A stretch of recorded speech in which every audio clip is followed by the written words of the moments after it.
وعدوك التاني هو انت. لازم تعرف ان عشان تبقى كويس لازم تتعب قوي قبل الشيطان نفسه هو نفسك. ازاي يا جيو؟ الشيطان لما استعيذ بالله من الشيطان الرجيم خلاص، ان كيد الشيطان كان ضعيفه، ربنا قال لك كده في القران الكريم اهو، افهم معايا الله يبارك لك. ولكن نفسك بقى، دماغك بقى، لما انت تكون انت وهي دايما مبرمجها على عدم التفاؤل، على مش عارف ايه اللي هيحصل، على مش عارف، بقول لك انت وهي الخلاصه، سمي الله صلى على رسول الله. من تجربتي السنين اللي فاتت بتقول رقم واحد، ناس كتير اقسم بالله بحلف لك انت وهي بداوا في شهر 11 و12 وبعد كده كمان لظروف صحيه او مرضيه او كانوا مسافرين، وبقول الكلام ده بفكرك بيه كل مره، حطوا حلقه في ودانك ما تزهقش، وبداوا كل المناهج ولموا الدنيا وقفلوا مواد وجابوا كليه كويسه.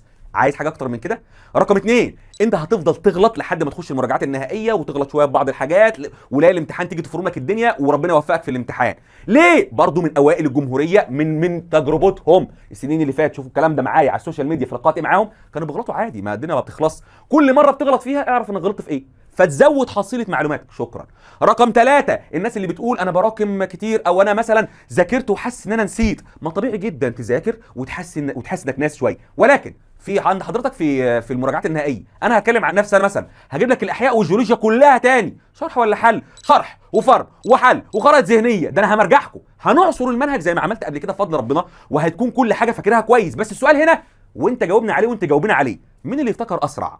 حد كان خالص شايف الدنيا سودة وما كانش بيذاكر عشان بينسى ومقفول اصلا من المذاكره وبيحاولش، ولا حد كان ذاكر وحاسه ان ناسي، بس لما جينا راجعنا وجا ذاكر مع نفسه وشاف حاجه كاتبها وشاف تلخيص وافتكر طريقه للجيو وهو بيلخص له حاجه، يفتكر اسرع؟ انت جاوب انت وهي، مفيش مجهود بيضيع. ملخص القصه، عدوك الحقيقي هو نفسك، هو دماغك، هو الوهم اللي كل يوم بيكبر في دماغك، ومعظم الحاجات اللي انت بتفكر فيها ما بتحصلش. حتى انت تبقى راسم حاجه مثلا هتعملها كويسه وحلوه، وفجاه ما بتحصلش بنفس التفاصيل، بتحصل حاجات احلى وربنا بيكرمك اكبر باي حاجه بقى في حياتك الشخصيه، مش قصتنا، بس فكر وفكري كده، بس مش بنفس التفاصيل اللي في دماغك. انت بتقعد تحلم بحاجات سواء غلط ممكن تحصل لي او حاجات عايز اعملها بالظبط، ولا ده بيحصل وده بيحصل. ما تعيش في المستقبل كتير، هقفل الفيديو واقول لك اهلا بيك النهارده، عيش معانا النهارده. في ناس يا جماعه زنقه نفسها وسجن نفسها في الماضي، موقف حصل له في الماضي سواء شخصي او عائلي او اجتماعي او اي حاجه مأثر عليه وكسر نفسه ومأثر عليه في حياته وفي روحه وفي اللي جاي. وناس كتير عامله العكس، عايشه في المستقبل، بكره اللي هيحصل لي بكره، اللي مستقبلي بعدين، طب عايز ادرس اجيب مجموع، طب اخش جامعه، طب خلصت، طب عايز اتجوز، طب اتجوزت عايز اعمل فلوس، او العكس، طب عملت فلوس عايز اعمل مستقبل عيالي. عايشين في بكره، ده غلط وده غلط. النهارده فين؟ النهارده بتاعك فين؟ لما انت هتعيش في الماضي هتضيع منك اللي جاي كله، ولما تعيش في المستقبل هتضيع منك لذة النهارده وفرحة النهارده واحداث النهارده اللي منها حلو ووحش وفرحنا وزعلنا ويخلينا نتنطط ومفاجاتنا. متعة النهارده اللي مش هتعرف تعوضه اصلا بكره هو النهارده. فبالله عليك انت وهي ما تفكرش في حاجه خالص، اعرف عدوك نفسك وشيطانك وعيش معانا النهارده. مش تتعب بس، لا لازم تتعب قوي.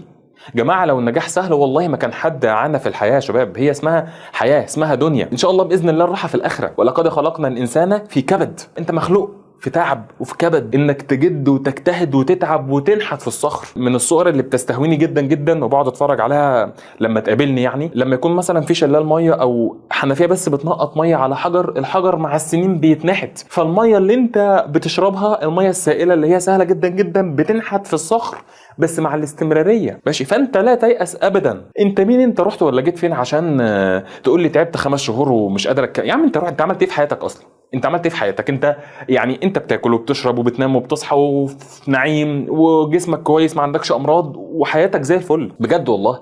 انت عشان بتذاكر في اليوم 10 ساعات يعني ولا ايه؟ على فكره والله العظيم والله العظيم في الكليه لو عايز تبقى انسان محترم في كليتك هتذاكر اكتر من كده. هتذاكر بضغوط اقل، ولكن هيبقى عندك ضغوط تانية في حتت تانية. ماشي، بعد كده تتشغل بقى بالخطوبه والجواز والعيال والشغل والفلوس، وعايز تساعد ابوك وامك، وعايز تجيب شقه، وعايز تبني، وعايز قصص كبد. حاجه مع تعب خلاص. فمحدش يتخيل ان ممكن في يوم من الايام انا كده مرتاح بقى وخلاص متعشيه ومستقنيصه وانا زي الفل. لا يا حبيبي، مفيش حاجه اسمها كده، مفيش حاجه اسمها كده. اتعب، هات اخرك، هات اخرك الفتره الجايه دي يا شباب. والله والله والله العظيم اللي مش هيجيب اخره ويموت نفسه مش هيوصل لحاجه. حبيبي انت في سبق فيه 600,000، اللي بيطلع الاول ده بيطلع الاول ازاي؟ هو مش احسن منك على فكره، هو بس عنده الاستمراريه، عنده اللي هو انا هوصل، يعني هوصل، مش اللي هو ذاكر 10 ساعات وتعب. لا يا حبيبي، انت بتذاكر في اليوم 15 ساعه، تنام وتصحى ابدا يوم جديد، خلاص خلصت. ال10 ساعات دول كانوا امبارح، ماشي.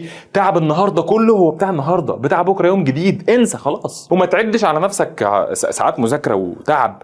ما تخليش اصلا دماغك تقنعك ان انت كويس وتكون كويس فيك، اللي هو انا فحت نفسي في المذاكره 15 ساعه النهارده، فبكره بقى اريح واسمع ماتش ليفربول وماتش مانشستر سيتي والاهلي عنده ماتش اسمعه. والله يا عم لو خلصت اللي عليك في 5 ساعات خير وبركه، لكن خلص اللي عليك ماشي. الفتره الجايه يا جماعه في ناس هتخلص اللي عليها اول باول وهتبدا تراجع قبل المدرسين اصلا. انا بستعجب جدا جدا من الناس اللي بتراكم محاضرات الاحياء والمحاضره اخرها ساعتين.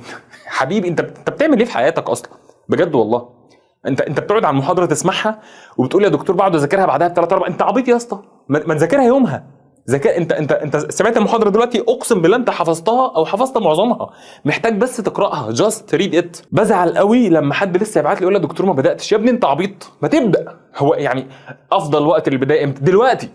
يعني افضل وقت راجع امتى؟ دلوقتي.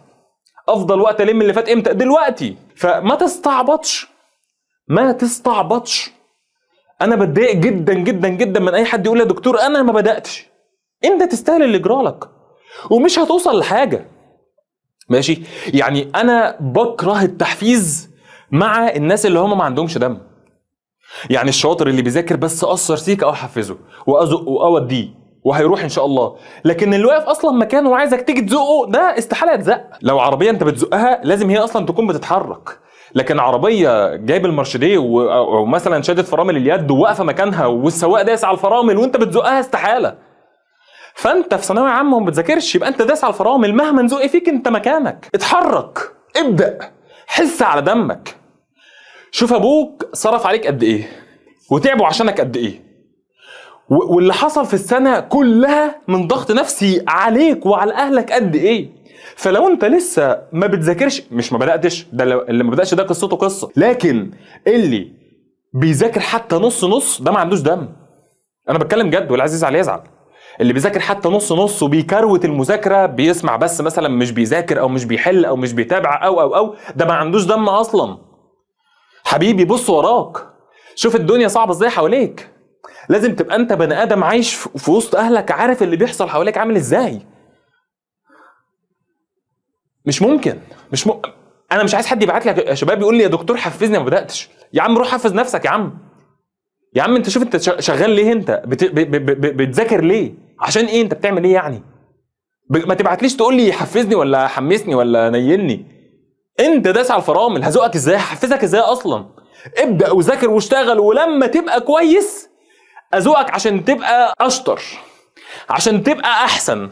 لكن واقف مكانك هزقك ازاي، انت صفر.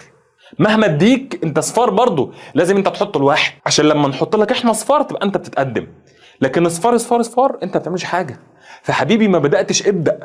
بادئ خليك احسن. الكلام ده هيزعل والكلام ده مش تحفيزي، بس الكلام ده مهم جدا وواقعي. مش عايز اضللك ولا اقول لك انت كويس وانت حلو وابدا، لا انت زفت، انت زفت. ما بتعرفش تحل كويس دلوقتي في اللي بتاخده اول، مش بقول لك يا عم القديم، اللي بتاخده اول باول لو ذاكرته او لو سمعته ما بتحلش، انت مش كويس، انت زفت. سماعك بس للمحاضرات لا يكفي حبيبي. فوق فوق، انت راجل ثانويه عامه، انت راجل ثانويه عامه. اللي بتعمله ما ينفعش ابدا ابدا ابدا، سواء كنت ولد او بنت. وخروجات بقى وتيك توك وقرف، مش عايز اقول كلمه وحشه، قرف. ده قرف دي يعني اقل ما يمكن ان يقال ماشي. بشوف ناس ثانويه عامه على تيك توك، انت بتهببي ايه؟ ده بتعمل كونتنت، ده بتعمل كونتنت، انت بتهببي ايه وانت بتهبب ايه؟ بشوف ولد ثانويه عامه مثلا بيعمل روتين اليوم في سنة. يا عم انت بتعمل ايه؟ ذاكر. بتصور ايه وبتمنتج ايه وفي فولورز بتوع ايه؟ ذاكر يا اسطى. انا كان عندي في ثالثه ثانوي على يوتيوب 80,000 مشترك، مع ذلك كنت ماسك تليفون حقير بزراير، ما كنتش بعمل اي حاجه ولا ببص على اي حاجه. فانت بتعمل ايه؟ كفايه بجد، انا مش قادر، يعني انا اصلا مش قادر اتكلم، بس